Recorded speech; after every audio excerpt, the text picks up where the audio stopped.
হ্যাঁ, বানর আছে, হরিণ আছে। আচ্ছা, আচ্ছা। আপনি গেলেও দেখতে পারবেন। পাহাড়কে যারা বিশেষ করে ভালোবাসে, শালবনকে যারা ভালোবাসে, এই মানুষগুলো মূলত এই জায়গাতে বেশি আছে। আপনার নামটা?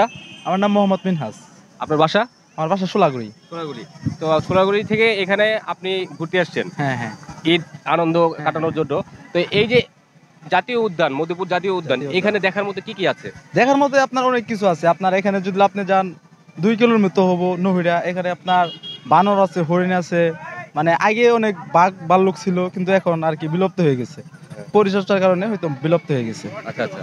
হ্যাঁ, এখন শুধু বানরই আছে? হ্যাঁ, বানর আছে, হরিণ আছে। আচ্ছা, আচ্ছা। আপনি গেলেও দেখতে পারবেন, আপনি এখন এখানে দেখতে পারবেন। এখানে এই যে যারা দর্শনার্থীরা আসে দেখতে, হ্যাঁ, তাদেরকে আপনি কোন জায়গাটুকু দেখার জন্য অনুরোধ করবেন বা রেকমেন্ডেশন করবেন যে এই জায়গা গেলে আপনার সুন্দর একটা নহিরা জায়গা? হরিণ প্রজনন কেন্দ্র গেলে ভালো হয়।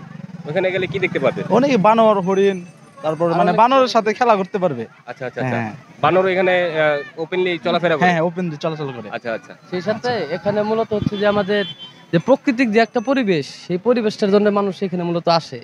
যেমন এখানে এটা হচ্ছে পাহাড়ি এলাকা, যেমন এটা হচ্ছে শালবন মূলত শালবনের যেটা প্রকৃতি, এটা মূলত দেখার জন্য এখানে মানুষ আসে। তারপরে মোটামুটি এখানে পরিবেশটা মোটামুটি ভালো। এখানে ওইরকম কোনো মানে দুর্ঘটনার মতো হওয়ার মতো ওইরকম কোনো আশঙ্কা নাই, কারণ এই জায়গায় ফরেস্টের অফিস থেকে শুরু করে প্রশাসনিক কর্মকর্তারা তারা সবসময় এখানে থাকে ফ্রেন্ডলি। এখানে যে কোনো মানে কোনো সমস্যা নেই দর্শনার্থীদের জন্য, যে তারা এখানে আসতে পারবে। তাদের কোন জায়গা থেকে বেশি মানুষ আসছে? এখানে দেখা যাচ্ছে যে আমাদের বাইরের থেকে বেশি মানুষগুলো আছে, যেমন যারা পাহাড়কে যারা বিশেষ করে ভালোবাসে, শালবনকে যারা ভালোবাসে, এই মানুষগুলো মূলত এই জায়গাতে বেশি আছে। দেখেন আপনি, যেমন এই যে এখন যে মানুষগুলো আসছে, এটা কিন্তু বাইরে থেকে আসছে। আর মূলত কি যে পাহাড়ের যারা প্রকৃতি, এটা দেখার জন্য মূলত এই জায়গায় আসে। আচ্ছা, আচ্ছা। আপনার নামটা? আমার নাম হচ্ছে রেজাউল করিম হীরা। কি করেন? আমরা পড়াশোনা করি দুজন একসাথে পড়াশোনা। আমি এবার inter second year. Second year. আপনি? আমি inter second year. Second year. ধন্যবাদ আপনাকে।